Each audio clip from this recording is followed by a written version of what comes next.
Nós vamos então para a nossa entrevista coletiva com o técnico Thiago Carpini, agora para a Red Bull Bragantino. Carpini, boa noite. Montanha-russa que é o futebol, né? Porque o time está perdendo, as avaliações são em 10 minutos, 2 gols, a avaliação certamente na cabeça de muita gente mudou. Vi a tua comemoração, inclusive na nossa frente ali atrás do gol. E aí um balde de água fria na sequência. Mas não é nem sobre necessariamente o jogo, gostaria que você comentasse por cima o jogo, tenho certeza que os colegas vão querer que você aprofunde em alguns pontos, mas pensando na sequência da temporada, vai ser a primeira semana completa de trabalho desde que começou a temporada, né? Eu acredito que a parte física esteja batendo um pouco na tua cabeça a preocupação de como trabalhar isso. Você pretende usar essa semana para recuperar jogadores, para acertar taticamente o time, os dois?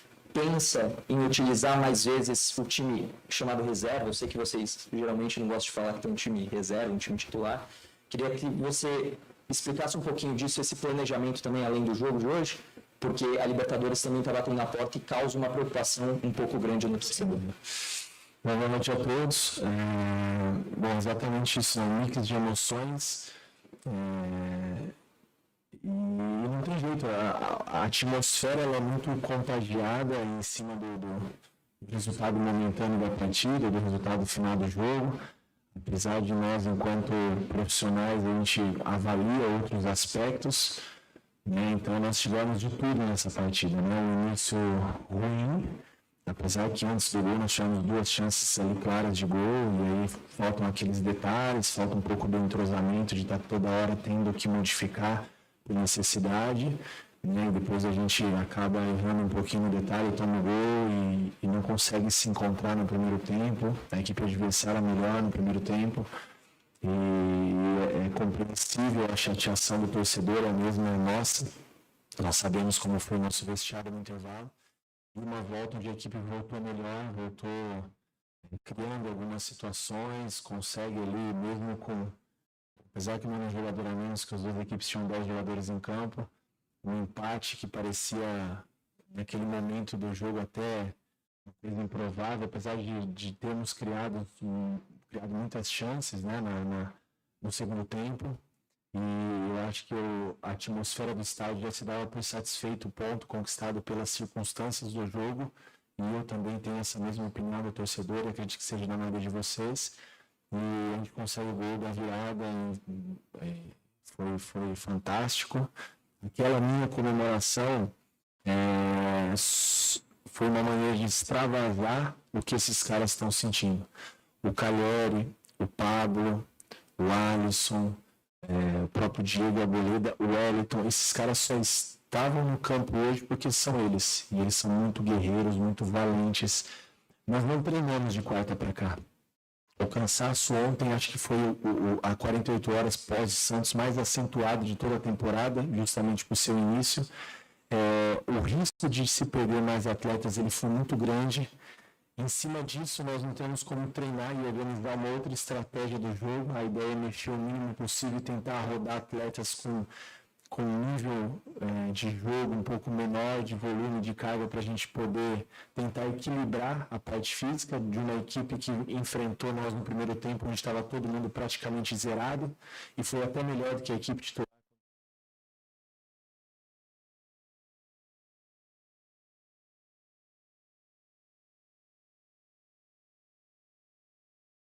Eu prefiro valorizar o ponto, eu prefiro valorizar a entrega, a competitividade. E mais uma vez enaltecer nosso torcedor, acabar o jogo como nós acabamos, com o sentimento no fundo, de uma frustração, parecendo uma derrota, né? Se fosse o contrário, 1-1, teríamos valorizado muito mais, né? São as circunstâncias do jogo.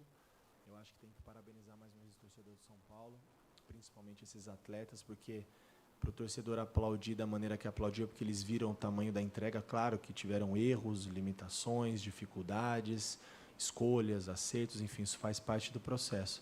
Mas, no geral, acho que foi positivo. E agora, se tem uma pessoa que está comemorando muito essa semana, a primeira semana aberta, sou eu.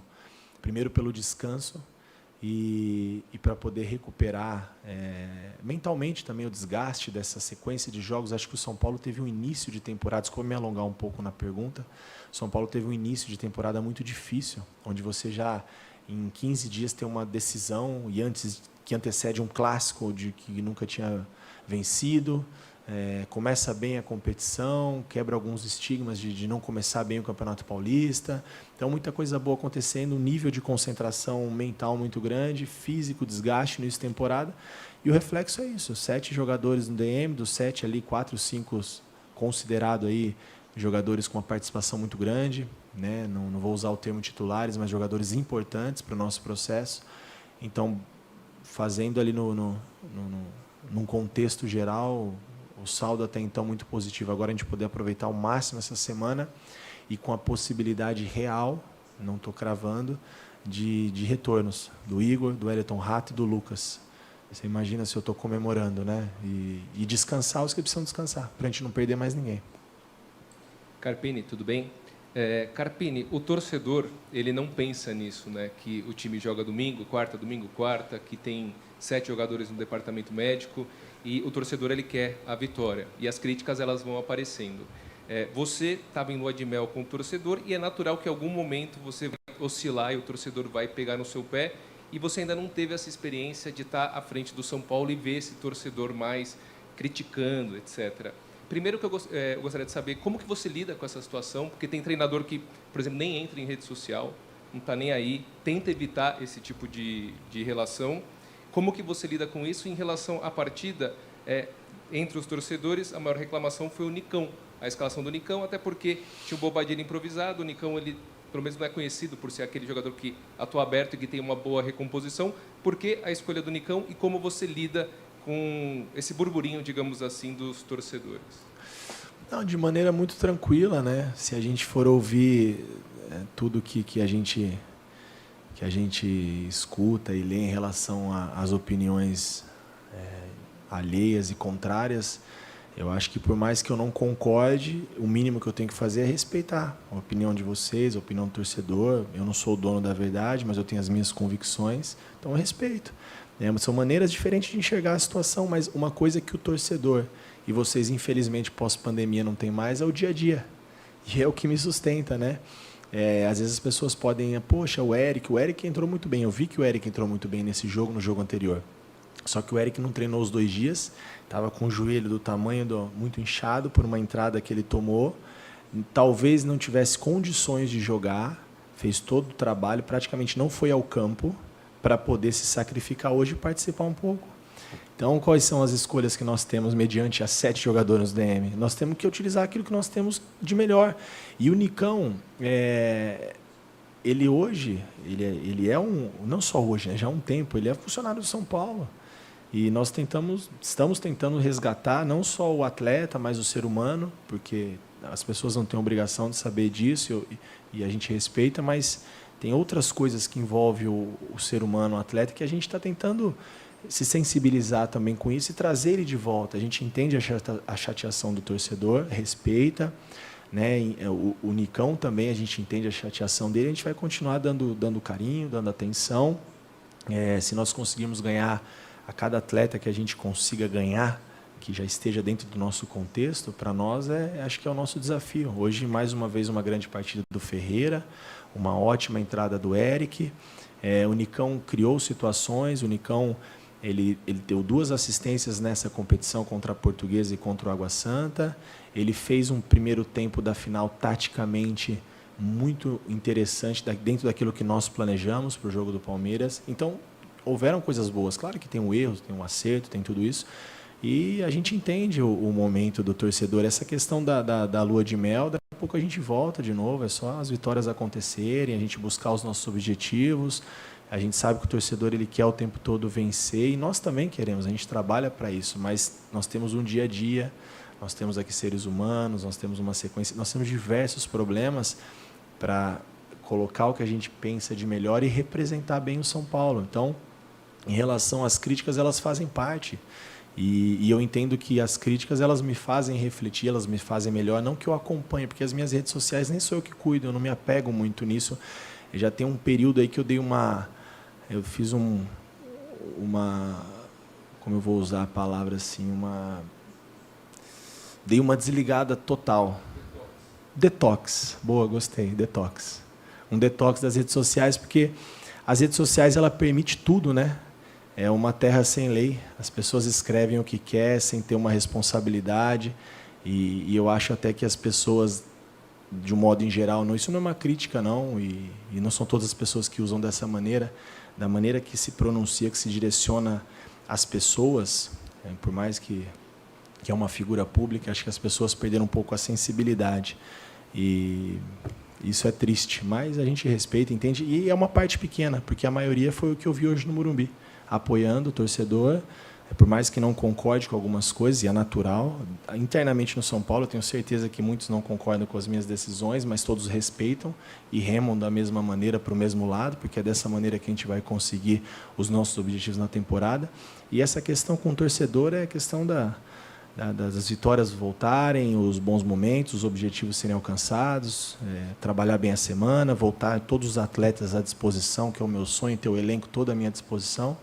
E isso faz parte do processo e em algum momento durante a temporada vai acontecer novamente, é inevitável. O nosso calendário são muitos jogos, muitas competições e os erros fazem parte, as derrotas também.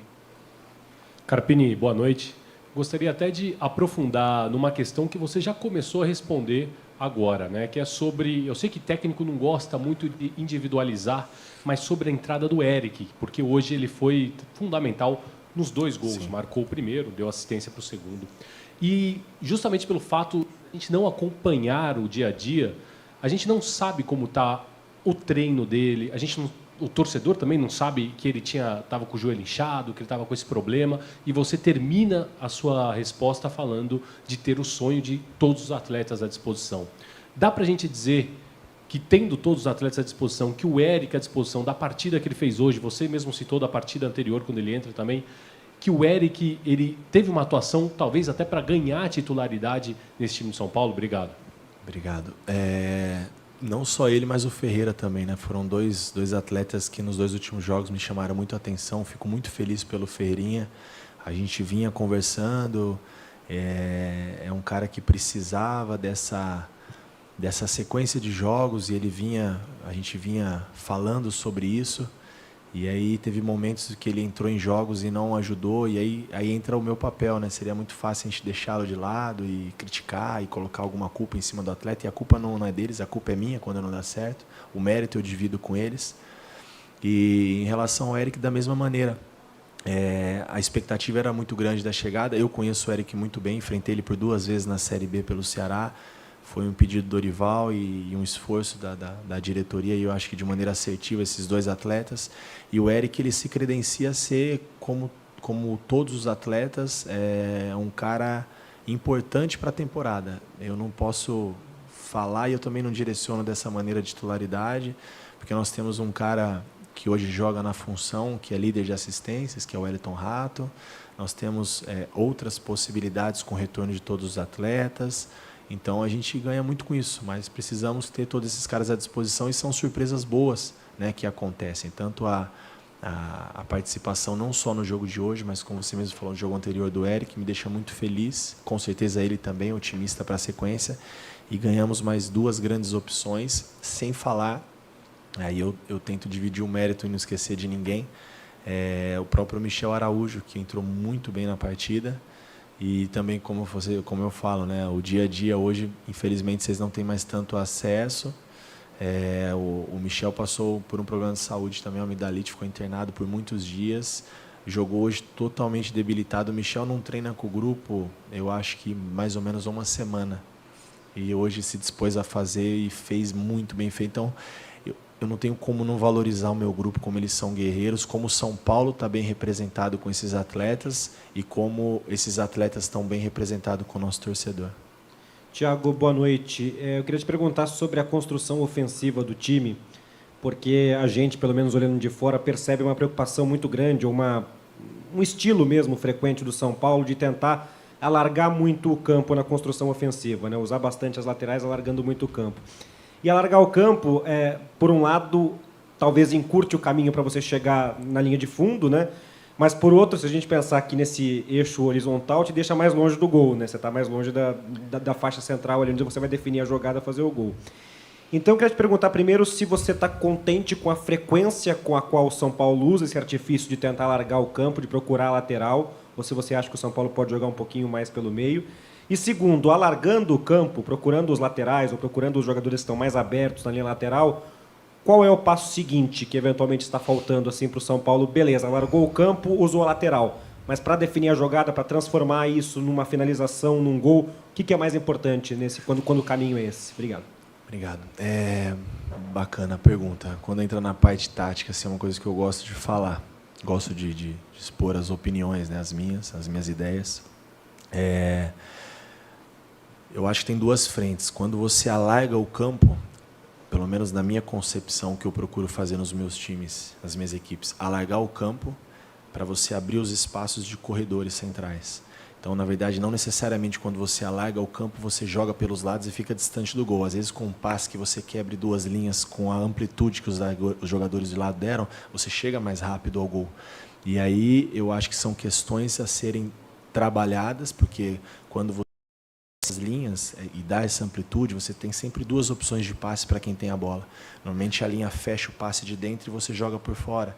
E no momento que um atacante, que teoricamente é um cara que balança uma, balança duas, na segunda não balança mais, é diferente dos caras que marcam, começam a se abrir esses espaços. Então é onde a gente começa a ter superioridade e quebrar linhas e ter superioridade no campo ofensivo do adversário.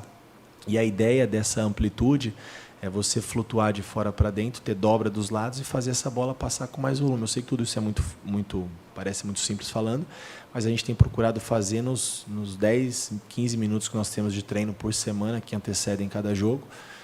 São ideias, propostas que funcionam, né? Na minha carreira eu construí muitos bons momentos dessa maneira. E talvez a gente tenha encontrado também algumas dificuldades nessa iniciação, nessa construção inicial do São Paulo, porque nossos zagueiros são fantásticos, o Arboleda, Diego, Franco, Ferrarese, mas nós não tínhamos, o ano passado, nós tínhamos um zagueiro meia, canhoto, que é o que eu estou buscando para o nosso elenco. Querendo ou não, o destro, quando ele joga do lado contrário, ele fica um pouco mais torto. A circulação ela fica lenta e você acaba mostrando mais o passe quando você vai arriscar esse passe por dentro na amplitude. O canhoto não. E era o que o Beraldo fazia com excelência. Não porque ele é melhor ou pior do que os outros. Muito pelo contrário, não trabalhei com o Beraldo, mas com certeza ele é um excelente jogador porque ele está no PSG. Mas os que eu tenho aqui eu estou muito contente, são grandes jogadores, mas o fato de jogar do lado esquerdo e dar essa amplitude é onde falta um pouquinho para a gente começar a encontrar esses espaços e aí a gente ser um pouco mais agressivo. E os momentos que essa bola entra, eu acho que aí falta uma característica como hoje nós tivemos do Ferreira, do próprio Lucas, que são os caras que agridem um pouco mais a marcação e a gente consegue criar esse volume. Então é um processo de construção e que a gente precisa de um pouquinho de paciência e treino. E a gente não está conseguindo agora e ter todo o elenco à disposição. Mas eu tenho certeza que esse é um processo de construção que eu garanto que o São Paulo vai melhorar, porque isso é uma característica dos meus times. Carpini, tudo bem? Boa noite. No primeiro tempo, principalmente, eu notei que algo que vinha te incomodando, que você falou na última entrevista, o que o São Paulo tinha pouca gente pisando na área, né? E eu notei que no primeiro tempo, principalmente, o Luciano estava bem próximo do ataque, né? Do Calleri, acho que um pouco mais próximo do que ele vinha estando e pisando bastante na área. Isso muda um pouco da característica do time, na minha opinião, porque o Pablo e o Alisson têm um pouco mais de responsabilidade de criar. Imagino que o equilíbrio entre ter mais gente na área e também não faltar gente na armação seja uma preocupação tua. Como que resolve isso? Tendo mais um meia no time e aí mexendo um pouco nas peças? Ou é treino mesmo para o Luciano ou quem quer que seja conseguir ajudar na armação, mas também pisar na área? Bom, treino, ter todas as características que nós temos no elenco do São Paulo à disposição. O Pablo é um cara que consegue fazer muito bem essa circulação, mas não é um cara que vai dar o passe de gol. Em alguns momentos pode acontecer, mas não é a primeira responsabilidade dele. A ideia do Luciano mais próximo da área é justamente a gente pisar com mais gente, esses caras de lado, Ferreira, Eric, Nicão, Rato, Lucas, independente de quem jogue, o lado contrário preencher um pouco mais a entrada de área. Isso são coisas que a gente tem estimulado no dia a dia, no pouco treino que a gente faz. Eu acho que a gente acaba, quando a gente consegue, voltando um pouco na pergunta anterior, dando essa amplitude, abrindo as linhas de passe, a gente divide um pouco a responsabilidade da criação. Porque se a gente tiver um meia e uma marcação muito forte, a gente acaba ficando um pouco enroscado o jogo, né? Então, justamente nessa função, quando a gente joga no pé contrário com o Wellington Rato, por exemplo, é um cara que divide essa criação, que ele flutua de fora para dentro, deixando esses corredores para os laterais, que nós estamos sofrendo um pouquinho sem os laterais. Então, não é característica do Bobadilla. O Wellington já faz muito bem, diga-se de passagem, faz muito bem pelo lado dele. Então, são situações que a gente consegue equilibrar. E eu não necessariamente vejo que para equilibrar precisamos jogar com os dois meias, não que em algum momento isso não possa acontecer. Né? O Alisson é um cara que consegue fazer esse elo, né? Seja numa condução de bola, distribuindo pelos lados, e hoje ele fez isso mais uma vez muito bem. Né? No jogo anterior, essa preocupação de ter mais gente pisando a área foi uma ideia de colocar o Juan e o Calheri. Na minha opinião, funcionou. Nós tivemos 26 finalizações, 21-6, então finalizou mais porque tinha mais gente na área, faltou a efetividade do gol, esse é um outro ponto. E em relação ao jogo de hoje, é uma coisa que eu tenho cobrado muito do Luciano, dele ter um pouco de paciência e estar mais próximo da área. É onde o cara que tem um poder de definição, tem uma capacidade técnica ali de ser decisivo em determinados momentos do jogo, mas às vezes ele tem uma ansiedade de quando a bola não passa no pé dele, de vir muito próximo do volante, e aí ele fica muito distante dessa aproximação. Então, hoje, taticamente, ele conseguiu cumprir um pouco mais disso, mas claro que a gente falta ainda essa chegada, principalmente pelo lado direito, né? Mais uma vez eu vou destacar o Bobadilla, valeu demais a ajuda que ele fez por nós, pelo São Paulo, um cara que nunca fez a função, jogar um jogo contra isso com uma equipe de Série A desse quilate, e se dispôs a fazer novamente. Então, só agradecer ele por tudo que ele tem feito por nós também. Então, acho que é mais ou menos isso. Acho que não necessariamente esse volume está só na modificação de peças, mas em alguns comportamentos que a gente precisa treinar para melhorar. Encerramos então com o técnico Thiago Carpini. Obrigado a todos pela presença. Obrigado. Uma boa noite.